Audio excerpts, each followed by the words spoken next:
What up? What up? Thanks for hopping on. I'm your host, Steve Stacks, music producer, singer, songwriter, composer, and more. Thanks for tuning in. Let's get right to the news. So, as you see on your screen right here, Canada is imposing a new digital sales tax, and it starts June 30th, and it's mainly for um, big firms, technology firms that are profiting large amounts. So things like Google and stuff like that. And what else are they saying here?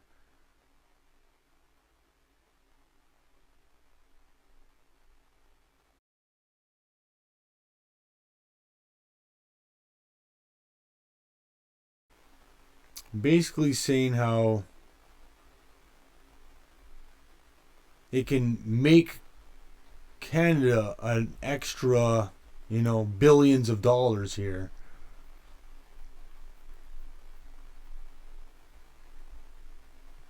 It's saying it might cost Americans up to 3,000 jobs.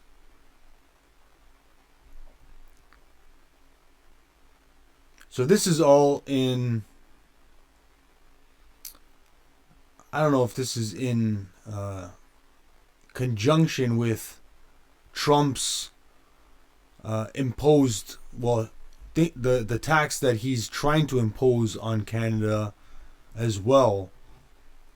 Maybe this was tabled before that, but Trump's big beautiful bill there included retaliatory taxes on Canadians.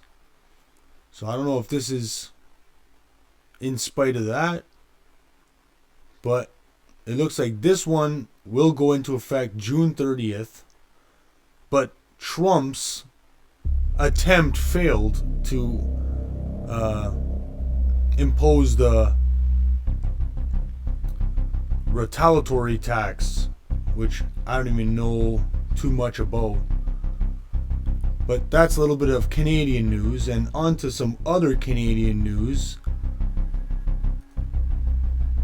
There's this situation here where the First Nations feel like they're getting undercut by the new Ring of Fire expansion or proposition, because we're planning on doing a lot of mining in northern Ontario, and it looks like the Métis and the Attawaspakats and another nation there. It seems to be gathering and doing protests near these two bridges, where they're gonna plan on building these two bridges over a sacred river, where they say their ancestors are buried alongside these rivers. So a lot of tensions are rising in northern Ontario, and Doug Ford still has not met with these leaders or chiefs, and they have already said they've passed, I guess, Bill C5, and then there's also a Bill 5. Bill C5 is the federal, and then Bill 5 is just, I guess, for provincial. But they're trying to move.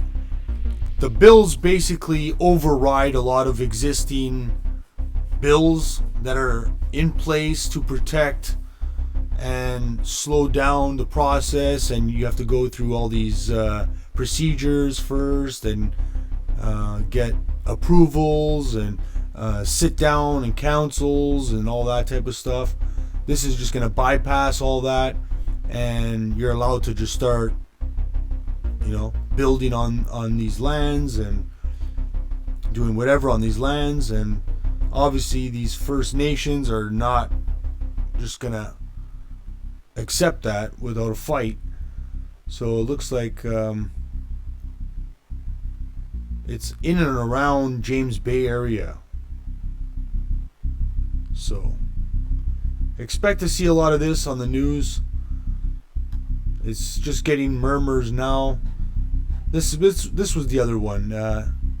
Neskantaga First Nation. So the Métis, the Neskantaga, and Atawapiskat. I guess that's just a river, but I think there was. See, it is a tribe, or what do you want to call it there? But yeah, serious talks are happening, and you'll definitely start to see more about it on the news. So I just thought I'd bring that up. On to some other Canadian news. This senator here collapsed in Parliament, I guess it was. Senator Patrick Brazeau. A debate in the Senate was briefly halted Wednesday after Senator Patrick Brazeau collapsed on the chamber floor. Brazeau, a 50-year-old from Quebec, stood up to speak when he fell. Paramedics were called and officials say he is recovering. Proceedings resumed about 30 minutes later. The Senate continued to debate on Bill C-5, the major projects bill facing pushback from Indigenous and environmental groups. So that's pretty serious. He is doing better. They say it was just a dizzy spell, but it could have been a lot worse. And we wish him all the best.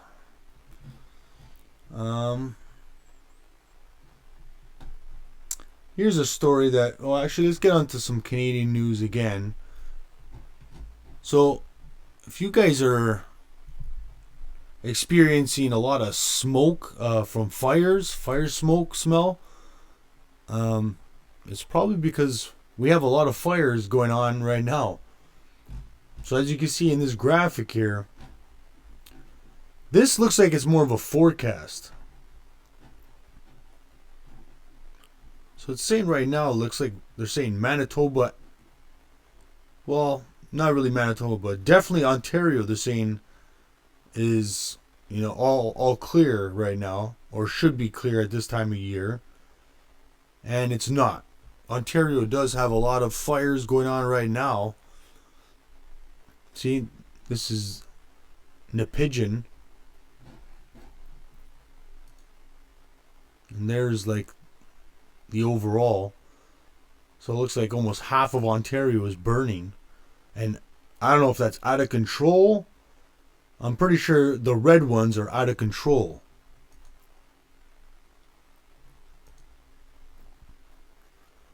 So there's some fire reports for you. And as you can see, Saskatchewan is still burning. And I think the yellow means moderate air quality. The blue is obviously better air quality. But on this map, I don't know why it's not pointing out to a lot of fires in Manitoba.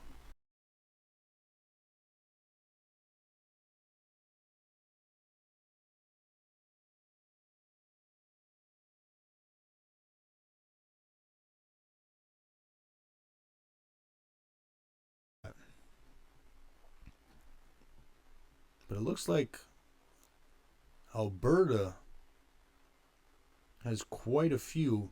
And then also right into BC, it looks like.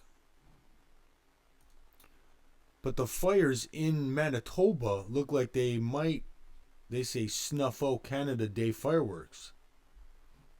So you can read up a little bit more on that if you want.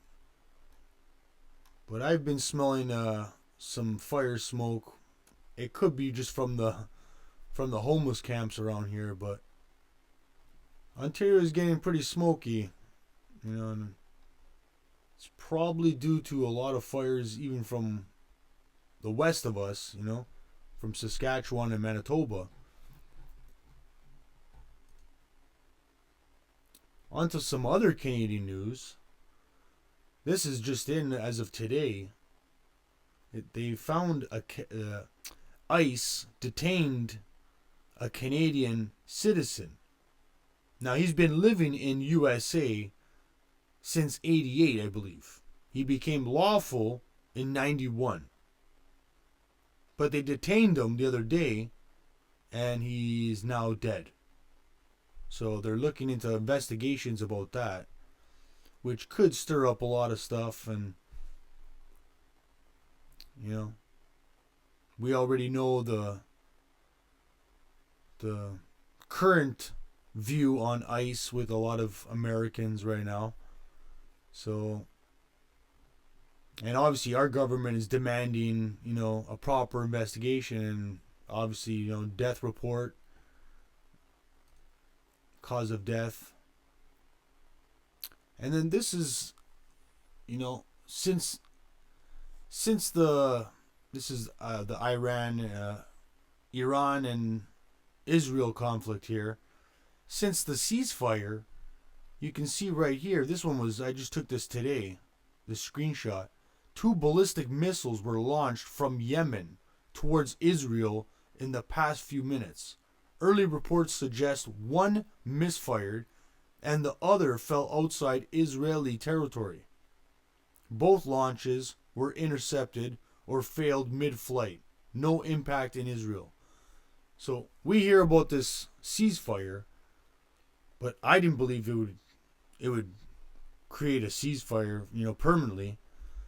And now you're getting reports of, Yemen getting involved, which I already said you started a fight with Iran, and Iran was backed recently by the Houthis and Hezbollah, and they haven't even fired off shots yet.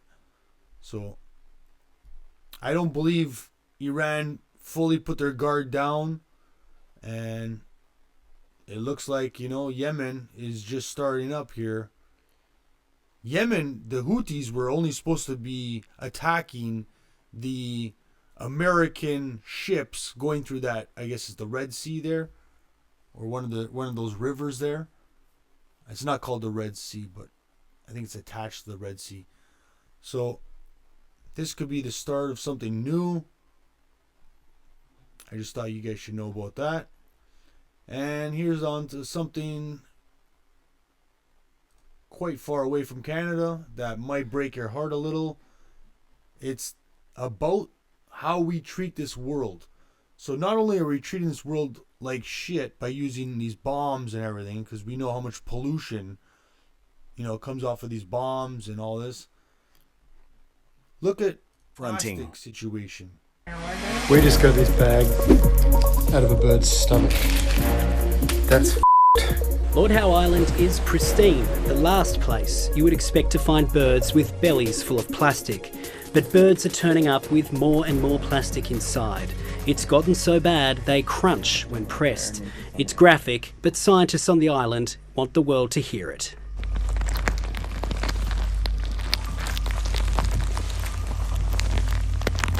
This plastic problem is bigger than just one bird. Plastic is being found everywhere, in our oceans, in our food, even in people. So how did it get so bad that birds are crackling and crunching with the sound of plastic? The tiny Lord Howe Island is an isolated rock floating off the east coast of Australia, about a 2-hour flight from Sydney. It's like the Galapagos of Australia. It's literally like a rock in the middle of the Pacific Ocean, and it looks like paradise. Fewer than 500 people live there, and tourists are restricted to just 400 people at any time. There's also about 44,000 mutton birds, goofy little shearwaters that have little fear of humans. Dr. Jen Lavers has been travelling to and from Lord Howe Island for 18 years to study the mutton birds. What she is seeing has shocked her. there is now so much plastic inside the birds. You can feel it on the outside of the animal when it is still alive. And as you press on its belly to feel how much plastic is in there, you hear the pieces grinding against each other. That changes people at their core. And they've broken a record, 778 pieces of plastic pulled from one bird's stomach. Dr. Lavers has enlisted her longtime friend Peter Wish-Wilson, a Greens senator, to see the problem with his own eyes. Lord Howe Island's just absolutely amazing, just brimming, teeming with life. Here it goes. This is what he saw. Oh, what is that? What was inside the birds could fill a tub. Syringe caps, fish-shaped soy sauce bottles, toothbrush heads, bottle lids. This is so horrible. It was one of the most profoundly moving experiences of my life. You know, my emotions went from feeling very deep shock and sadness through to feeling angry, frustrated, ashamed.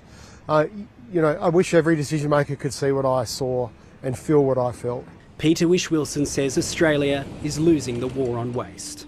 You may remember the ABC took a deep dive into Australia's waste crisis in 2017. In that year, Australia's plastic recycling rate was just over 12%. The rest went to landfill.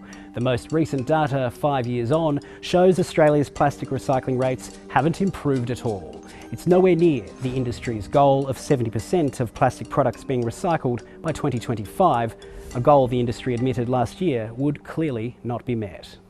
Australia, like much of the world, has no national laws requiring a certain amount of packaging to be recycled or for producers to reduce waste. The industry... So you guys know plastic is mainly comprised of petroleum and tar. So I don't know how a bird can survive, you know, pretty long or most of its life with that much plastic inside of it, right? As soon as it starts to digest it, you should be getting like toxic poisoning, and, you know, cause of death would be, you know, too much plastic in your stomach, right? Indigestible plastic or just poisoning, plastic poison. So it's pretty sad. Industry says the problem is simple. There's simply not enough companies buying recycled plastic. We're really good at collecting and sorting. We can process in Australia, but what we're not doing in Australia is buying it back. But there is momentum for change. Peter Wish-Wilson says Australia needs laws like Europe and the United Kingdom, where plastic makers are penalised if less than 30% of their products is made from recycled materials. A government-backed inquiry recently supported investigating that same idea. And in August, the new Environment Minister will travel to Switzerland, where he'll join final negotiations on a global treaty to end plastic pollution. Dr. Jen Lavers wants the world to listen to the birds. These birds have a very important story to tell, and what they're telling us is that their populations are in decline. The amount of plastic that they're consuming is going up and up. We are poisoning this planet and killing nature by the way we are living and the decisions we are making.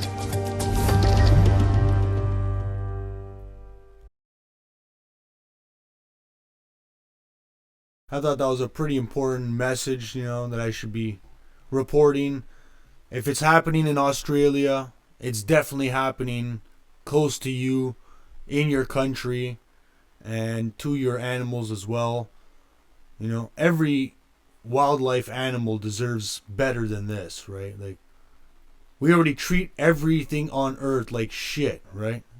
So, it's pretty sad that, you know, we can almost make a species go extinct because of our negligence and our use or overuse of plastic and bad procedures of waste, you know, waste disposal.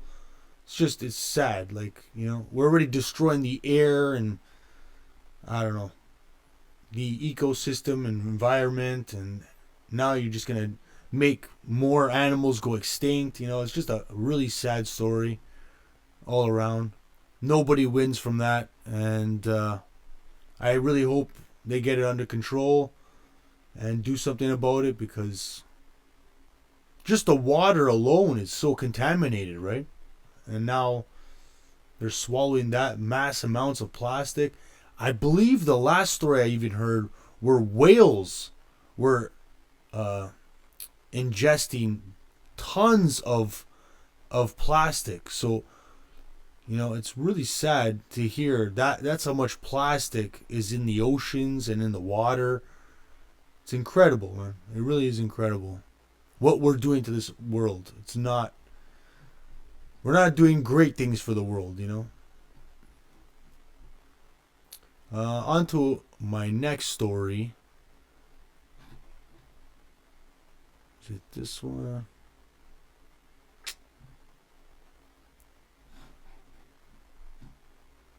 I don't think I have too many other stories here. But you guys all heard about Donald Trump cursing. Do you guys want to hear the actual raw, uncut footage? Yes, you do. So let's take a listen. Do you believe that Iran is still committed to peace? At Mr. Tariff They Man. violated it, but Israel violated it too. Are you questioning if Israel is committed? Israel, as soon as we made the deal, they came out and they dropped a load of bombs, the likes of which I've never seen before. The biggest load that we've seen. I'm not happy with Israel. When I say, okay, now you have 12 hours, you don't go out in the first hour and just drop everything you have on them. So I'm not happy with them. I'm not happy with Iran either. But I'm really unhappy if Israel's going out this morning because of one rocket that didn't land, that was shot, perhaps by mistake, that didn't land. I'm not happy about that. You know what? We basically have two countries that have been fighting so long and so hard that they don't know what the fuck they're doing. Do you understand that? You heard it. You heard They it. don't know what the fuck they're doing. Do you understand that? There you go. Trump lashing out. Clearly upset. I bet you didn't think you would get the raw, uncut footage there. But you heard it here first. And I'm all out of stories. Thanks for pulling up. I'm Steve Stacks. Catch you on the next live stream. Peace.